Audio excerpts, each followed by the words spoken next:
लापता नौकरी। मेरा नाम नीला है। मैं मेरे रवि पति के साथ एक बड़े शहर में रहती हूँ। मेरे पति अच्छी नौकरी करते हैं।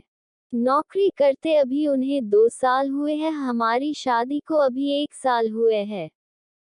शादी के बाद मैं उनके साथ यही रहने आ गई।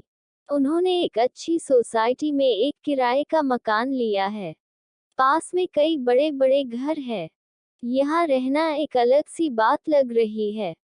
क्योंकि शादी को अब 1 साल हो गया था तो मैंने भी सोचा कि मैं भी जॉब वापस करती हूँ। हालांकि रवि इसके लिए मना करते थे, कहते थे कि वो अच्छा कमाते हैं, क्या जरूरत है, लेकिन फिर भी मैंने जॉब ज्वाइन कर लिया। जॉब के साथ घर का काम करने में थोड़ी परेशानी हो रही थी, इसलिए मैंने सोचा कि घर में काम करने के लिए एक नौकरानी रख लेती हूँ। लेकिन बड़े शहरों में अच्छा काम करने वाली का मिलना ज्यादा मुश्किल होता है। इतनी जल्दी किसी पर विश्वास किया भी नहीं जा सकता। सोसाइटी में कई घरों में काम करने वाली आती थी। सोसाइटी में मैंने तलाश की। आसपास के घर में काम करने वाली से मैंने बात की, लेकिन कोई भी अब और ज्यादा काम लेना नहीं चाहता था। इसलिए सभी ने मुझे मना कर दिया। मैंने यह बात रवि को बताई, उन्हें ही कोई काम करने वाली को ढूंढने को कहा। रवि ने कहा कि वो कुछ करते हैं। कुछ दिन के बाद उन्होंने घर पर एक काम करने वाली को रख लिया। रवि उन्हें पहले से जानते थे। शादी के पहले रवि वहां से अपने लिए खाना मंगवाते थे। उनका नाम राखी था। वो 48 साल की होगी। मुझे तो जैसे कि सुकून मिल गया हो। अब मैं अपनी जॉब आराम से कर सकती थी। सुबह और शाम को खाना बनाने का कोई झंझट नहीं था। घर में कोई काम करने वाला जो आ गया था। वो बड़ा अच्छा खाना बनाती थी। रवि तो पहले भी उनका बना खाना खाते थे तो उन्हें तो पता था, इसलिए वो उन्हें लेकर आए थे। मेरे पति सुबह जल्दी जॉब पर जाते थे। मैं उनके बाद जाती थी और उनके पहले ही आ जाती थी। मेरे आने आने तक राखी काम करने आ जाती थी, इसलिए घर की चाबी उनके पास भी रहती थी। शाम को आते समय में कुछ समय सोसाइटी के महिलाओं से बात किया करती थी। लगभग सभी को अब मैं जानती थी। शाम को सोसाइटी की सारी महिलाएं भी घूमने बाहर निकला करती थी। ऐसे ही एक दिन जब मैं उन सब से बात कर रही थी, तब एक खबर मुझे पता चली। हमारे 5 घर छोड़कर ही एक परिवार रहता था। बड़ा रईस था उनका, वो खुद का घर था। उस घर में काम करने वाली एक लड़की करीब 19 साल की सुबह से घर पर नहीं थी। वो लड़की उनके घर का काम करने के साथ वहां रहती भी थी। वो आंटी बता रही थी कि वो सुबह जब जल्दी उठी तब वो लड़की घर पर थी ही नहीं। फोन किया तो उसका फोन भी स्विच ऑफ था। सोसाइटी में किसी ने उसे जाते नहीं देखा। वो आंटी कहने लगी कि घर देखना होगा, क्या पता कुछ लेकर गई तो नहीं।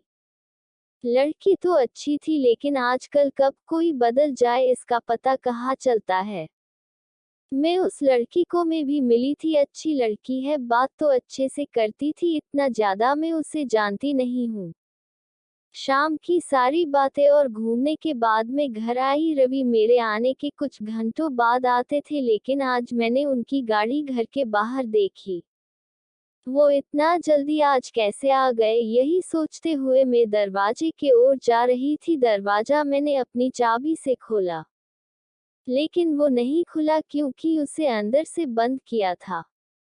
मैंने डोर बेल बजाई, लेकिन कुछ देर खड़ी रहने के बाद भी दरवाजा नहीं खुला। थोड़ी देर बाद वो आए और उन्होंने दरवाजा खोला। रवि ने कहा कि तुम आ गई। उनके चेहरे पर एक अजीब सा डर था। मैंने पूछा क्या हुआ, इतने डरे क्यों लग रहे हो। वो बोले कुछ नहीं, मैं नहा रहा था। दरवाजा मैंने अंदर से बंद कर दिया। आवाज सुनाई नहीं दी। उनकी बात सुनकर मैं अपने बेडरूम में चली गई।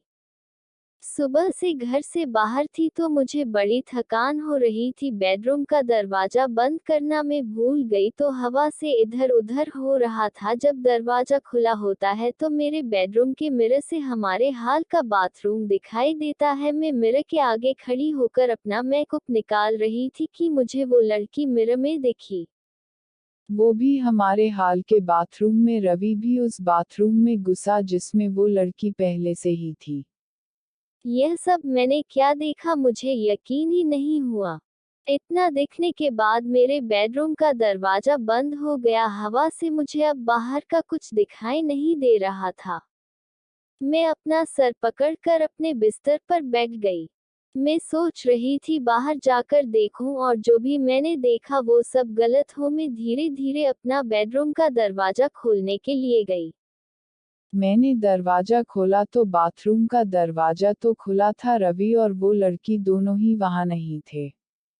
मेरी स्थिति उस समय क्या थी मैं बता भी नहीं सकती। मैं यह सोच रही थी कि रवि उस लड़की को कैसे जानता है। वो लड़की जब मैं यहाँ नहीं थी तब रवि के साथ क्या कर रही थी और अब रवि उसे लेकर कहाँ गया है। मैंने सोचा कि मैं रवि को फोन करूं। मैंने उसी समय फोन किया। रवि ने कुछ देर बाद फोन उठाया। मेरे कुछ पूछने के पहले ही रवि ने कहा कि मुझे कुछ काम आ गया है, बस थोड़ी देर में आता हूँ। इतना कहकर रवि ने फोन काट दिया। वो मुझसे झूठ बोल रहा था। आखिर ऐसा क्या कर रहा था जो उसे मुझसे झूठ बोलना पड़ रहा था। मैं अपने आंसू रोक रही थी, अपने दिल को समझा रही थी कि रवि से बैठकर एक बार बात कर ले। अभी से कुछ भी मत सोच, शायद कुछ और बात होगी। लेकिन फिर यही ख्याल आता कि आईने में मैंने उसे देखा। थोड़ी देर बाद हमारी काम वाली राखी भी आई गई। उसने मुझे इस तरह चिंता में देखा तो पूछा कि मैडम क्या हुआ। मैंने उसे कुछ नहीं कहा और अपने कमरे में चली गई। रवि करीब 2 घंटे बाद घर आए। उनकी शक्ल देखने पर मुझे गुस्सा आ रहा था। मैंने पूछा कि कहाँ गए थे। वो बोले ऐसे ही कुछ काम आ गया था। वो फिर मुझसे झूठ बोल रहा था। मुझे बहुत गुस्सा आ रहा था लेकिन मैंने अपने गुस्से पर काबू किया क्योंकि घर में राखी थी। मैं नहीं चाहती थी कि यह बात बाहर जाए। मैंने सोचा कि रात में इस बारे में रवि से बात करूंगी। हम लोग दोनों खाने के लिए टेबल पर बैठे थे। राखी खाना लगा रही थी। खाने लगाने के बाद राखी बोली कि साहब बहुत अच्छा काम किया आज आपने। रवि बोले कि थोड़ा और लेट होते तो बस छूट जाती, इसलिए मैं आते ही चला गया। मैंने पूछा क्या बात हो रही है। राखी बोली कि मैडम वो लड़की थी यहाँ पड़ोस में, उनके यहाँ काम करती थी और रहती थी। मैंने उनकी बात काटते हुए कहा हाँ सोसाइटी में, बात में सुबह से नहीं है, कहाँ है। राखी ने फिर कुछ ऐसा बताया जो मैंने सोचा भी नहीं था। राखी ने कहा कि वो छोटे गांव की है। घर की हालत ठीक ना होने के कारण उसे यहाँ काम करना पड़ रहा था। लड़की अपने घर जाना चाहती थी लेकिन उस घर की मालकिन उसे जाने नहीं दे रही थी। उसे पैसे भी नहीं दे रहे थे। उस घर में दिन रात उसे 8 लोगों का काम करना पड़ता था। जब वो काम पर लगी थी तब सिर्फ 2 ही लोग थे। लेकिन थोड़े दिन बाद 8 लोग आ गए उन्हीं के परिवार के। उसने काम छोड़ने और जाने को कहा तो उन्होंने उसे कहा कि तुम नहीं जा सकती जब तक हमें कोई और दूसरी काम करने वाली नहीं मिलती। उसके पैसे भी नहीं दिए। काम करने वाली मिलना मुश्किल है, वो भी इतने बड़े परिवार के लिए। वो कैसे भी यहाँ से निकलना चाहती थी। उस घर की मालकिन उस पर नजर रखती थी। उसकी हालत के बारे में मुझे पता चला। वो उस दिन सुबह आपके जाने के बाद यहाँ आ गई है। आप लोग गए तब भी वो यही थी, बहुत रो रही थी। मैंने साहब को सारी बात बताई। अभी आपसे ज्यादा मैं साहब को जानती हूँ इसलिए मैंने आपको नहीं उन्हें बताया। उसकी मदद करने को कहा, इसलिए साहब उसे उसकी घर की बस में बैठाकर अभी आए। रवि ने कहा कि इसलिए मैं ऑफिस से जल्दी आया। जब मैं आया तो वो बाथरूम में छिपी थी, डरी हुई थी। मैं उससे बात कर ही रहा था कि तुम आ गई और वो फिर बाथरूम में छिप गई। इतना सब जल्दी में हो गया कि तुम्हें बताने का समय ही नहीं मिला और मैं उसे लेकर बस अड्डे चला गया। तुम्हारा फोन आया तो मैंने सोचा कि घर जाकर आराम से सारी बात बताऊंगा। लड़की सीधी थी। वो खुश थी कि अपने घर जा रही है। राखी और रवि की बात सुन मुझे यकीन नहीं हुआ। राखी ने कहा कि बाहर छोटे शहर से काम करने वाले जो आते हैं वो भी इंसान होते हैं। यह बड़े लोग कब समझेंगे। अपने स्वार्थ के लिए उसे रख रखा था।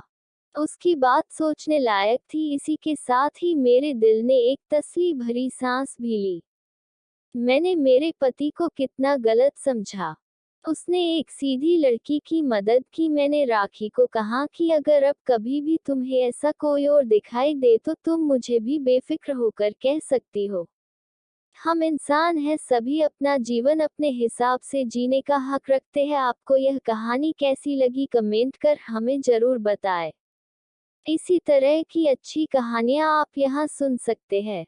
हमें प्यार और सपोर्ट करते रहिए और हमारे चैनल को लाइक और सब्सक्राइब जरूर कीजिए।